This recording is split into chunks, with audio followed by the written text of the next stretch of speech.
Eh bien bonjour à toi mon ami, j'espère que tu vas bien, moi ça super. Aujourd'hui nous allons présenter le guide parfait pour débuter en crypto-monnaie. Donc toutes les questions que tu devras te poser, que tu vas te poser certainement au niveau de la crypto-monnaie, eh bien elles seront dans cette vidéo. Directement, il faut connaître le principe de crypto-monnaie et altcoin, parce que tu vas entendre souvent le terme altcoin.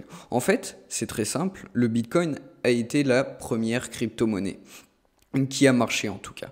Donc, le Bitcoin est une crypto-monnaie. Tout le reste sont des altcoins. En fait, ce sont des alternatives au Bitcoin. Par exemple, l'Ethereum est un altcoin, c'est une alternative au Bitcoin. Il en existe des multitudes. Il existe des crypto-monnaies qui règlent les problèmes de blockchain. Il existe des crypto-monnaies qui sont faites pour que tu gagnes de l'argent, qui sont déflationnistes. Entre guillemets, hein, bien évidemment, il faut qu'il y ait des acheteurs, mais en tout cas, dans le principe, ils sont faits pour que tu gagnes de l'argent. Tu as des cryptos qui sont faits pour le stacking. Tu as des cryptos natifs pour les blockchains. Bref, tu as énormément de crypto-monnaies. Avant, on se limitait à très peu de crypto-monnaies. Maintenant, tout le monde sort sa crypto-monnaie. Il y a aussi une autre grande catégorie de crypto-monnaies. Ça s'appelle les stablecoins. Les stablecoins, c'est quoi exactement? Eh bien, c'est des crypto-monnaies qui sont dans le but d'avoir une valeur similaire à l'euro, similaire au dollar. Par exemple, l'USDT est annexé à la valeur du dollar. Donc quand tu achètes un USDT, ça a la valeur de 1 dollar. C'est très utile, tu peux faire aussi du stacking et du farming sur les stablecoins, mais ça te permet aussi de faire reposer ton argent quand tu ne sais pas forcément où l'investir. Au lieu de le sortir directement dans l'écosystème des crypto-monnaies et le remettre dans ta banque, tu peux utiliser des stablecoins. Ça a plein d'utilités, mais en tout cas, il faut savoir qu'il y a aussi cette catégorie qui existe. Et pour savoir quelle crypto-monnaie tu devras acheter, il faudra que tu te renseignes. Il faudra que tu te renseignes énormément, mais en tout cas, ce qui est sûr, c'est que dans n'importe quelle wallet, on doit retrouver du Bitcoin. C'est l'essence même de la crypto-monnaie. Donc, le Bitcoin est juste ici. Et si tu veux suivre le cours, il y a justement CoinGecko. On est sur l'interface CoinGecko. Il y a aussi CoinMarket qui est son concurrent direct. Je te mettrai bien évidemment les deux liens dans la description, mais là pour l'exemple, on va prendre CoinGecko. Donc comme tu peux voir, tu as le prix affiché, 39 325 $, et tu as la variation de la journée. Les 5,6%, ça veut dire que dans la journée, il a perdu 5,6%. Si par exemple il était à la hausse, tu verrais une flèche verte. Jusqu'ici, je t'apprends rien. La capitalisation boursière, c'est le market cap. Ensuite, tu as l'offre en circulation, car oui, la crypto-monnaie et les altcoins ont un taux bien défini. En fait, tu n'as pas autant de bitcoin que tu veux en circulation dans le monde. C'est pour ça qu'on prend toujours la valeur en fait sur la crypto-monnaie. Là, par exemple, l'offre totale du bitcoin a été mise en place à 21 millions grand maximum. Il n'y aura pas un seul bitcoin qui sera recréé. Il y a 21 millions de bitcoins. Du coup, l'offre en circulation est de 18 979 187. Et ensuite, tu as un cours. Tu as le graphique du cours. Bon, jusque-là, si tu faisais de la bourse, je t'apprends rien. Mais en tout cas, je vais quand même vite fait t'expliquer. En gros, là, tu as la variation sur 24 heures. On peut voir que là, du coup, on voit bien les 5% qui sont baissés. Ils sont passés juste ici. Là, tu as la variation sur 7 jours. Là, tu as la variation sur 14 jours, ainsi de suite, ainsi de suite. Tu peux aller jusqu'à un an et au maximum de la création du Bitcoin. Et là, tu as le cours maximum. C'est pour étudier ta crypto-monnaie ou ton altcoin sous différents angles. Je voulais rajouter qu'en bourse, le marché ferme. Tous les jours, il ouvre et il ferme. En l'occurrence, la crypto-monnaie ne ferme jamais, elle est ouverte constamment. Le marché est ouvert constamment, tu peux trader à n'importe quelle heure. Bon, ça paraît normal quand quelqu'un est incrusté dans la crypto-monnaie depuis un moment, mais c'est quelque chose à savoir pour un débutant. Tu peux trader aussi bien à minuit qu'à 1h du matin. Ensuite, tu peux directement faire par rapport à la capitalisation boursière. Mais le plus utilisé, c'est le cours de la crypto-monnaie, sa valeur tout simplement. Je te conseille vivement d'étudier le cours. Là, tu as un condensé d'informations. Sur une heure, il a gagné 0,2%. Sur un an, il a perdu moins 28,1%. Là, tu as le condensé en fait. C'est vraiment, si tu ne veux pas suivre sur le graphique par toi-même, tu as le condensé d'informations. Ensuite, il y a les marchés Bitcoin. Les marchés Bitcoin, ça va être très utile. Tu vas t'en servir tout le temps. Enfin, Dès que tu tomberas sur une crypto-monnaie sur CoinGecko ou sur CoinMarketCap, tu vas retrouver un tableau comme ceci. Je vais t'expliquer ce tableau. Ce tableau dit en gros que les achats qui se font le plus, c'est sur Binance, le 1 sur Binance, et qu'il y a 10,58% qui est échangé sur Binance. Ça veut dire que tous les bitcoins qui sont achetés, il y a 10% qui provient de Binance. Ensuite, tu as FTX, tu as Coinbase Exchange, 3,21% de détention des achats et ventes du bitcoin. Et les deux petites étoiles juste en haut, c'est les sponsorisés. Alors, c'est des gens qui ont mis un billet pour s'afficher en tête de liste, mais pour autant ne les prend pas en compte. Il vaut mieux prendre le 1, 2, 3, 4, 5. Donc, en conclusion, l'information que tu peux en tirer, c'est que tu peux acheter du Bitcoin sur Binance, sur FTX, sur Coinbase. Comme ça, à chaque crypto-monnaie, on pourrait prendre l'exemple d'une autre crypto-monnaie, mais en gros, à chaque crypto-monnaie, tu sais où acheter ta crypto-monnaie, parce qu'on peut être vite perdu avec tous ces exchanges. Là, par exemple, on a pris le BNB, tu sais où tu peux acheter le BNB. Bah, bim, sur Binance, sur HideBTC et peu d'autres, car c'est la monnaie native de Binance, le BNB. Directement, on a assez parlé de CoinGecko, toutes les informations que tu pourras retrouver dessus. On va aller sur notre Binance. Tu vas tomber sur une interface comme ceci. Il va falloir que tu t'inscrives. Pour t'inscrire, il va falloir que tu justifies ton identité et que tu justifies d'autres choses. Parce que sur le sol français et sur d'autres sols de pays, il faut effectivement justifier. Donc tu vas devoir envoyer des justificatifs comme les deux faces de ta carte d'identité.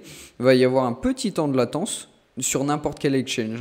Là, je te prends l'exemple de Binance, mais il en existe d'autres.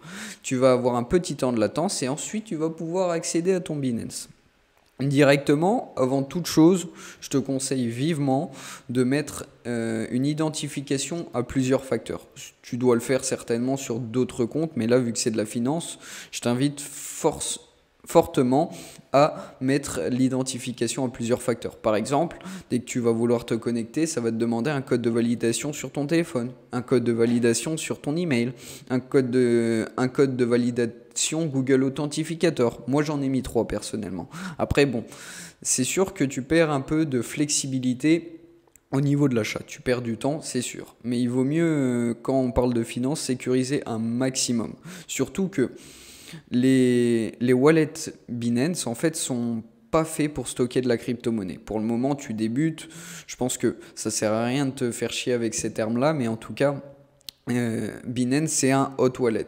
Alors, un hot wallet, c'est fait tout simplement pour acheter, vendre et pas forcément stocker, entre guillemets. Il y a d'autres wallets qui sont faits justement pour stocker de la grosse crypto-monnaie encore plus sécurisée que ça. Mais par exemple, 100, 200, 300 dollars, tu peux largement les laisser sur Binance. Il n'y a aucun problème. C'est juste qu'il faut sécuriser sa crypto-monnaie quand on parle de beaucoup plus gros capital. Alors, on va voir vraiment le b.a.-ba d'achat et vente crypto-monnaie sur Binance. Là, par exemple, tu as le dépôt. Le dépôt va te permettre de faire un virement bancaire. C'était plus mis en place, mais en tout cas, il est revenu. On est bien content qu'il y ait de nouveau le virement bancaire sur le sol français. Alors, le virement bancaire, tu dois connaître. Mais attention, tu vas devoir mettre un justificatif de domicile pour le virement bancaire. Car oui, les lois se corsent au niveau de la crypto-monnaie. Donc tu vas devoir justifier un justificatif de domicile, une facture de gaz, etc. pour avoir le virement bancaire. Le virement bancaire, ce qui est super, c'est que tu as 0 frais de transaction. Binance va prendre 0%. Ensuite, tu as les cartes bancaires, Visa, Mastercard, etc. Tu vas pouvoir choisir par carte bancaire. Carte bancaire, ils te prennent 1,8%. Mais il y a encore plus simple pour un débutant, c'est la carte de crédit débit. La carte de crédit débit, par exemple, on te met une petite interface comme ça. C'est minimum 15 euros. Hein. Donc si tu veux investir 10 euros, c'est pas la peine dans cette manière-là. Mais en tout cas, là par exemple, tu as l'euro. Si par exemple tu as une autre monnaie dans ton pays, imaginons le franc suisse, tu peux directement sélectionner le franc suisse. Mais là, on va prendre l'exemple de l'euro. Donc, l'euro est la crypto-monnaie que tu veux acheter. Je ne sais pas, on veut acheter du Bitcoin comme une personne lambda. Eh bien, tu vas prendre le Bitcoin et tu vas mettre minimum 15 euros jusqu'à 12 500 euros. Et ça te met directement le calcul. Donc, pour 15 euros de dépensés, tu vas recevoir 0,000420 Bitcoin. Pour suivre tes transactions, alors ensuite ça va te dire continuer, acheter, il va te demander la validation bancaire, va y avoir tes informations bancaires et ensuite ton achat est fait. Tu vas retrouver dans ton portefeuille. Donc le portefeuille, tu vas aller sur portefeuille spot, la deuxième catégorie. Voilà, portefeuille spot, dépôt et retrait. Là, par exemple, on peut voir que sur mon compte, j'ai l'équivalent de 4,22 €. Et il te calcule aussi l'équivalent en Bitcoin. Ça ferait 0,00011 845 Bitcoin. Là, tu as toutes les crypto-monnaies que tu détiens. Donc, si tu avais du Bitcoin au moment d'acheter, comme je t'ai expliqué, eh bien, tu verrais le total se changer. Tu aurais ton total que tu as acheté. Ensuite, tu as aussi la simplicité. Mais là, c'est pareil, on n'a pas accès à toutes les crypto-monnaies. Il y a 26 pages. Je pense que c'est pas le meilleur moyen d'acheter. Mais pour le Bitcoin, le TH et le BNB, tu peux acheter directement par ici et vendre par ici. Ensuite, tu as le concept du dépôt-retrait. Ce dépôt-retrait rentre en jeu quand tu vas vouloir sortir de la crypto-monnaie de Binance ou bien mettre de la crypto-monnaie sur Binance. Le dépôt, c'est déposer de la crypto-monnaie comme un compte bancaire en fait sur ton Binance. Et le retrait, c'est pour retirer, pour aller sur un MetaMask, pour aller sur un wallet externe, pour aller sur une autre plateforme, sur un autre exchange tout simplement. Peu importe, il va y avoir des moments où tu vas devoir sortir, déposer ou retirer. Si tu investis beaucoup en crypto-monnaie, il va te falloir faire des dépôts-retraits. Alors, je me dois de t'expliquer le dépôt-retrait. Par exemple, prenons l'exemple de mon MetaMask. MetaMask est un wallet externe. Un wallet externe qui te permet justement une liaison entre Binance, entre PancakeSwap, entre d'autres exchanges en fait, d'autres exchanges et d'autres swaps. Eh bien, ce MetaMask, si tu veux, par exemple, tu as ouvert ton compte MetaMask, tu as ouvert ton wallet MetaMask, tu vas vouloir envoyer ton BNB que tu viens fraîchement d'acheter sur ton Binance, pour peu importe quelle raison. Tu as juste ici, tout en haut, une adresse 0x nanana. Eh bien ça, tu peux le considérer comme un RIB. Il faut que tu le prennes à chaque transaction. Donc, imaginons que ton BNB, tu voulais le retirer, tu vas aller sur retirer. Là, ça te met directement BNB, tu n'as rien à changer. L'adresse ici, c'est ce que je t'ai cité, l'IBAN. C'est pas tout à fait l'IBAN, c'est un adresse de wallet, mais imaginons. C'est un IBAN, donc 0x nanana. Tu vas faire un copier-coller. Je te conseille vivement de faire le copier-coller. Pourquoi? Parce que si tu te trompes d'un numéro, c'est irrécupérable. Alors, à bien vérifier que tu mettes bien les bons numéros. C'est pour ça que je te conseille vivement le copier-coller. Au moins, tu es sûr de ne pas faire de bêtises. Ensuite, il va falloir choisir ton réseau. Donc, ton réseau, là, en l'occurrence, on est sur la Binance Smart Chain. Ah, qu'est-ce qu'un réseau? Eh bien, il existe plusieurs blockchains. Il existe la blockchain de la Binance Smart Chain. Il existe la blockchain de l'Ether, il existe la blockchain Polygon Matic, il existe la blockchain d'Avalanche, bref, beaucoup de blockchains. Eh bien, chaque altcoin, chaque crypto-monnaie a sa blockchain.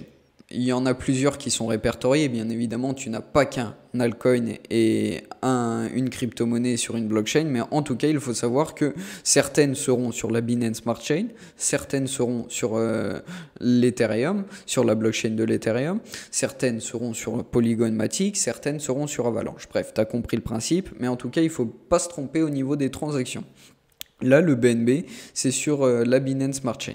Si tu as un doute, Google est ton ami, hein, bien évidemment, tu peux demander le BNB sur quelle blockchain? Tu peux effectivement te poser la question. Tu tapes sur Internet, on va te répondre, bien évidemment, le BNB sur la blockchain de Binance. Mais, il y a encore mieux, tu as directement, d'habitude... ça, c'est un mauvais exemple, BNB. Mais en tout cas, je ne sais pas. Tu voudrais le Shiba. On est d'accord que tu veux acheter du Shiba. Eh bien, tu as l'adresse du contrat et là, tu vois, tu as un petit logo ici. Eh bien, le contrat, c'est Ethereum. Et si tu veux vérifier encore plus, tu peux directement copier l'adresse du contrat et vérifier sur Etherscan, voir si il est bien répertorié sur Ethereum, sur la blockchain de l'Ethereum. Mais voilà, tu as aussi cet indicateur. Il faut savoir que tu as un petit logo de contrat et ce logo de contrat émet que c'est de cette blockchain. Mais en tout cas, voilà, il faut vraiment que tu ne te trompes pas sur les blockchains. C'est important. Donc du coup, là, on va prendre le BEP20.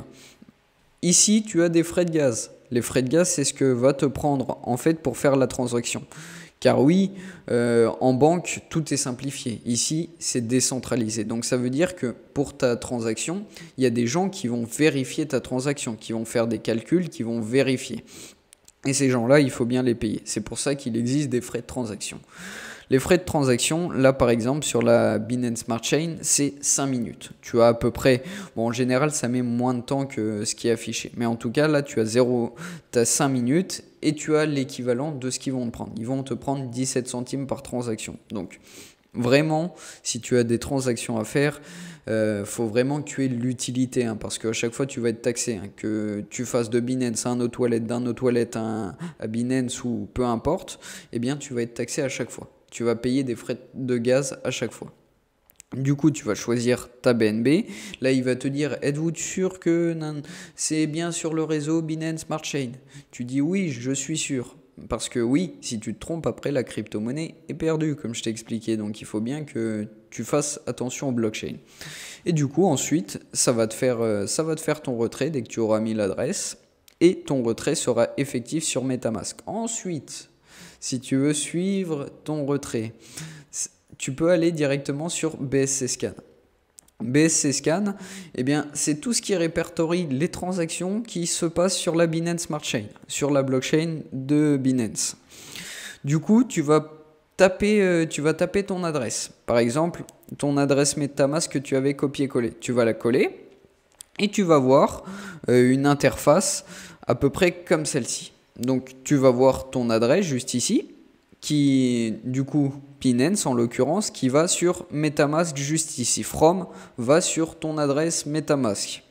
Là tu vas voir les validations, ça c'est les personnes qui t'ont validé. Donc là ça a été validé 8 fois. Le bloc de la blockchain, le numéro de bloc et la valeur. Là, tu auras la valeur du BNB qui a été envoyé et là, tu auras les frais de transaction. Du coup, voilà, tu vas retrouver toutes les informations importantes au niveau pour suivre ta transaction.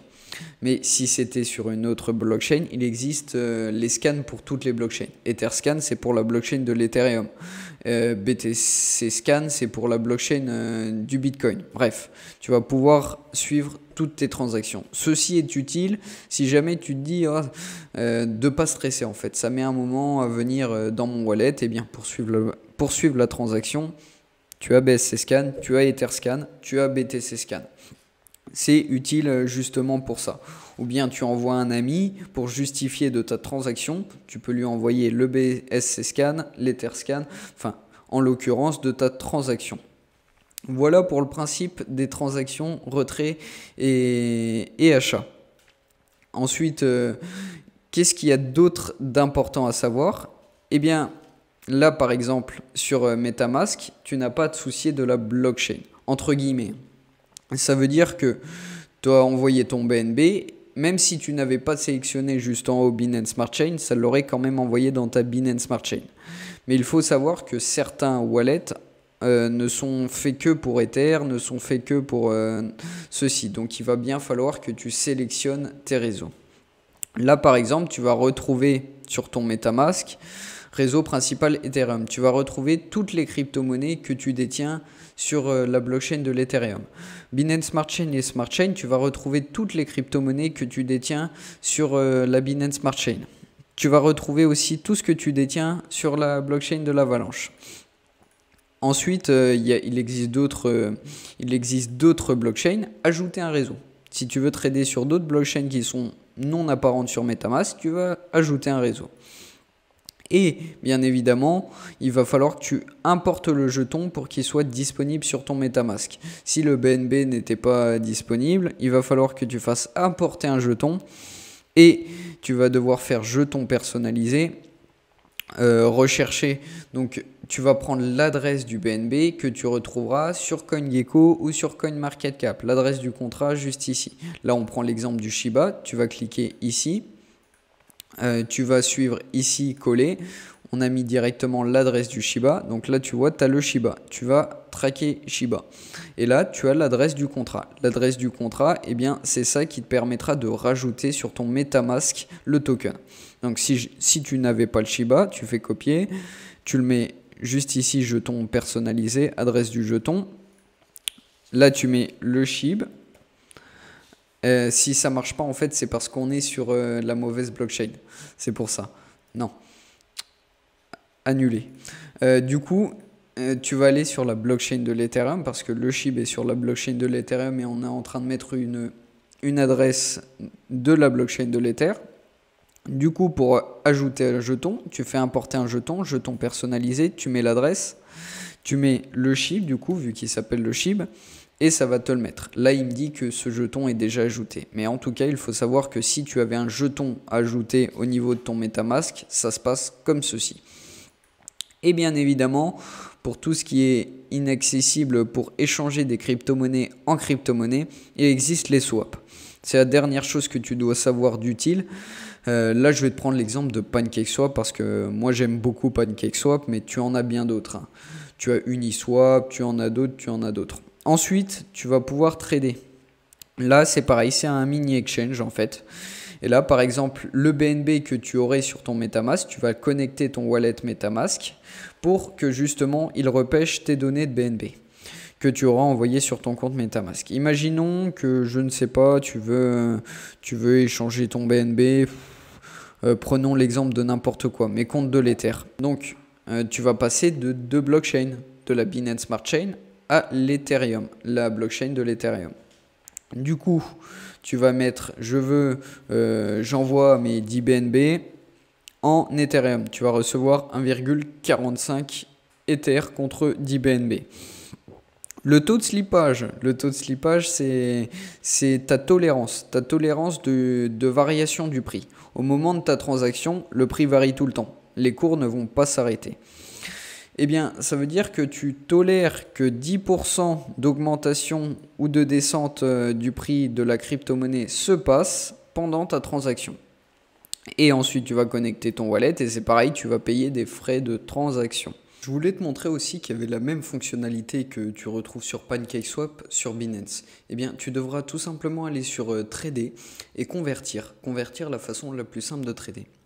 Ensuite, tu choisiras de quelle crypto-monnaie à quelle crypto-monnaie tu veux passer. Par exemple, reprenons l'exemple de ce que j'ai dit, le BNB contre de l'ETH. Tu mettras le maximum de tes BNB si tu veux le maximum ou ta quantité prédéfinie et on te dira voilà, ça fera tant d'Ether et tu pourras faire directement ton swap. L'utilité en fait des swaps que j'ai présentés comme PancakeSwap, c'est en fait pour toutes les crypto-monnaies qui ne seraient pas répertoriées sur Binance, toutes les crypto-monnaies en dehors. Je ne sais pas, il y a certaines crypto-monnaies qui ne vont pas être détenues où tu pourras les trader. Et en plus de ça, PancakeSwap a l'utilité que tu vas pouvoir rajouter n'importe quel token. Tu vas faire comme je t'ai fait là, juste dans l'exemple, Manage Token, et tu vas pouvoir mettre l'adresse d'un token. L'adresse d'un token va être enregistrée et du coup, tu pourras ensuite trader ce token. Parce que oui, avec le nombre d'altcoins affolant, forcément, tu n'as pas tout répertorié sur Binance. C'est ici que rentre l'utilité des swaps. Et les swaps te proposent bien évidemment d'autres fonctions, comme Binance te propose bien évidemment d'autres fonctions, comme le stacking qui est fait sur les deux, le farming, mais ça on verra ça plus en détail dans une autre vidéo parce que ça serait un peu barbant et pour un débutant je pense qu'on n'est pas porté directement à farmer de la crypto-monnaie. Voilà pour tous les principes fondamentaux que tu devais savoir. Donc bien savoir que il y a des exchanges, il y a des wallets externes qui te permettent de communiquer avec d'autres swaps et d'autres infrastructures. Et il y a des suivis au niveau des blockchains. tu as des suivis au niveau de toutes les blockchains, les scans. Et ensuite, il faut savoir aussi que tu as CoinGecko et CoinMarketCap qui regroupent toutes les crypto-monnaies et tous les cours, toutes les informations facultatives que tu vas devoir utiliser quand tu traderas de la crypto-monnaie. J'espère que ce petit tuto t'aura plu. N'hésite pas à liker, à commenter et à t'abonner. Et je te dis à la prochaine pour une prochaine vidéo.